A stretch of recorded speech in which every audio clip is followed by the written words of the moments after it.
Charles Dixon, writer, producer, cartoonist, and a hidden gamer, right? Musician, hidden gamer, yes. Actor. Oh man, hold on one second, sir. Let's get. There you go. So, I didn't know you act as well. Yeah, I did that for a while. Okay, Did that for a while. Yeah. Still in it, but I prefer the writing side, you know what I mean? I'd rather be behind the camera than in front of it. gotcha. Yeah. Awesome. So, yeah, you've been making comic books for a while. I met you at Comic Con, and in fact, the first Comic Con that I ever covered for Sonic Eclectic Vision, and it was just amazing the passion you've had. And every year, you just become more and more passionate about your project. So please tell people a little bit about Vexed and why you do what you do. Okay, Vex. Well, Vex was created in 2005. I got my start in the comic book industry in 2003. And basically, I loved cartoons and video games as a kid. And that's what, fueled my passion. Then as I got older, I got into acting and things like that. But I always got pulled back toward the comic book industry. And I take back and I look at my acting career. It was good because I'm able to put things into scenes. And I guess a lot of writers write with words. I get the scene first in my head. I'm very visual. So I get the stuff in my head first. And once the picture's in my head vividly, I'm able to take that picture and then put it into words onto paper.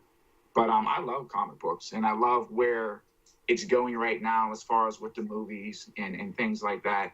And being an independent, I think right now, I think independent is where the most creative stuff is. I mean, I'm not getting on the bigger companies, but they're recycling a lot of material. You know what I mean? And there's so much great independent stuff out there. It's just that I don't think we get the exposure that the big guys get. We don't have the financial backing and the manpower. But through people like you guys helping us out, I think that's what's going to fuel us to go mainstream. If that makes any sense. Oh, it does. I mean, you look at some of the independents that really exploded. I was just watching Comic Book Man last night, and they had one of the creators of the Teenage Mutant Ninja Turtles. And that's probably one of the most successful independent comic books ever made.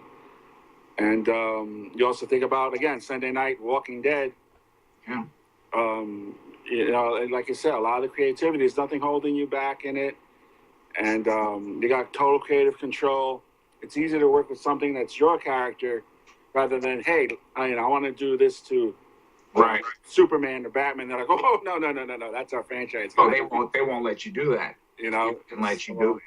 And go ahead. I take and I look at, again, the independents. You have to be a warrior because it's just you're constantly getting kicked in the face and knocked down. And there's like times where I'm like, man, I believe it's worth it. But I think if people knew what we had to do to actually get a book done, or what I even had to do just to get to Comic-Con, they'd be like, really? I'm like, yeah. When you have to get a book done and you look in your bank account and you're like, wow, I'm a few $1,000s short. What am I going to do, or what do I have to do in order to make this work? And again, like you said, with some of the other independents, I think Kick-Ass too, if I'm not mistaken. I think I think I did a show, and the people that actually wrote Kick-Ass were just a few rows down from us, if I'm not mistaken. Yeah. So again, you have to be in it to win it as an independent. If people think you're going to put out one book and everything's going to change, it does. Some people it happens like that, but for us, no. We put out 8 books, 1 graphic novel, and it's just you have to love what you do. You got to keep that fire, that internal fury. That's what the book's about. It's the passion burning within you to succeed. And I just keep grinding and grinding and grinding and grinding, and eventually I'm going to get to where I want to be, and take some great artists and writers with me. Like I said, I love going to Comic-Con and seeing the new, the undiscovered talent. That's who I love working with. There's so many great artists out there, and that's what's great about being independent. You can work with anybody you want to. So, Why does internal fury look like you, sir? Okay. That's funny. With this is true. It's a coincidence, man. I gotta get in there. You see it? I can't get the face because the sun was. That's actually. I was living. Check this out. I was living in Jersey City. And we needed the front cover. Okay. And I was like, I got an idea. So me and Jason Ross went out on the sidewalk. The sun was just about to set, and we snapped a picture right out on Fairmont Ave in Jersey City. That's where that cover came from. And believe it or not, I actually had that hairdo to match. I had cut it.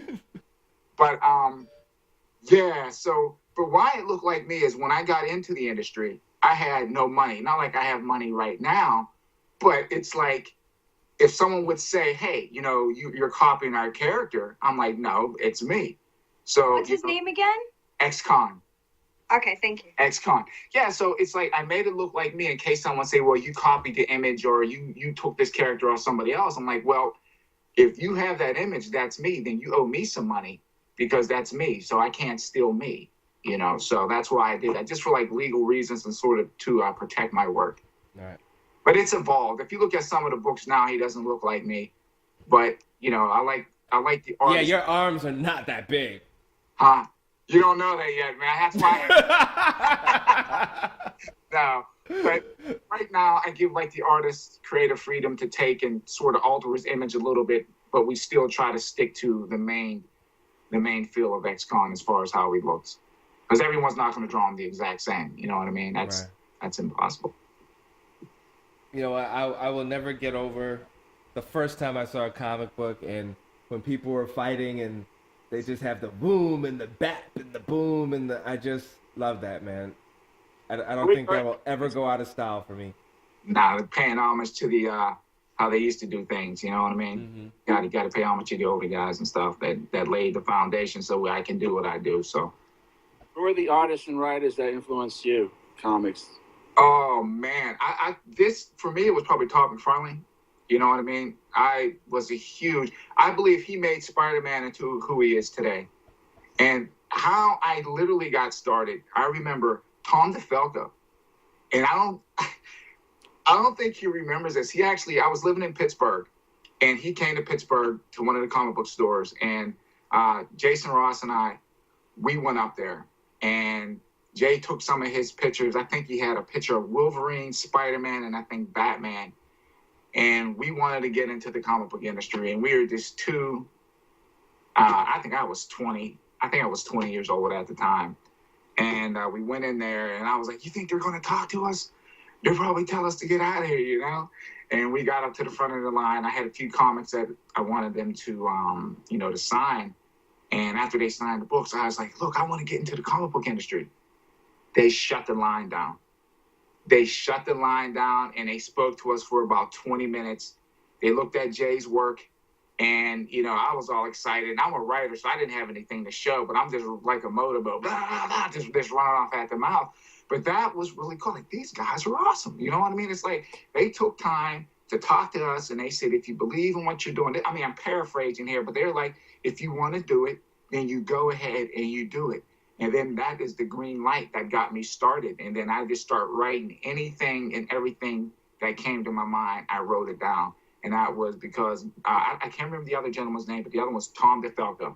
So if I ever get to meet Tom DeFalco, I would let him know he's the one that kind of got my engine running. Tom DeFalco from Marvel. And that's the same advice you give to anyone out there listening? Yeah, you have to. If you just do it. If you want to do it and you believe you can do it, you got to do it. That's just the bottom line. If you're not going to believe in yourself, how do you expect anyone else to believe in your work? You have to believe. And, it's like, again, it's the grind. It's the struggle. Is it worth fighting? If it's not worth fighting for, then it's not worth having. I want you to answer this question, okay? Mm-hmm.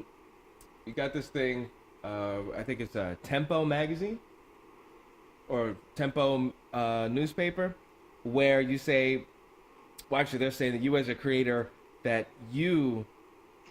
creator of Vex Comics, attracting fan base. Yeah. How do you do that? How do you attract a fan base? How do you do that? Because it's great to say, okay, I'm on my grind. This is what I want to do.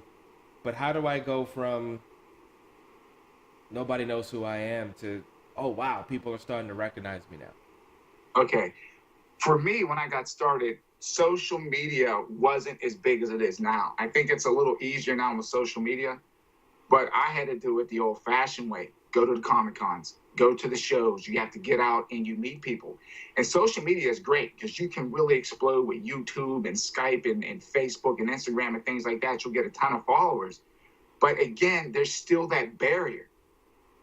Bottom line is, it's like, if you have a favorite artist or a musician, you know what I mean? You listen to their CDs, you listen to the records, whatever, you fall in love with that artist. But when you see them live, that is when you're like, man, that's what I want to see. That's what I want to hear. And it's the same thing with comics or movies. Once you get to meet them in person, it just narrows that gap.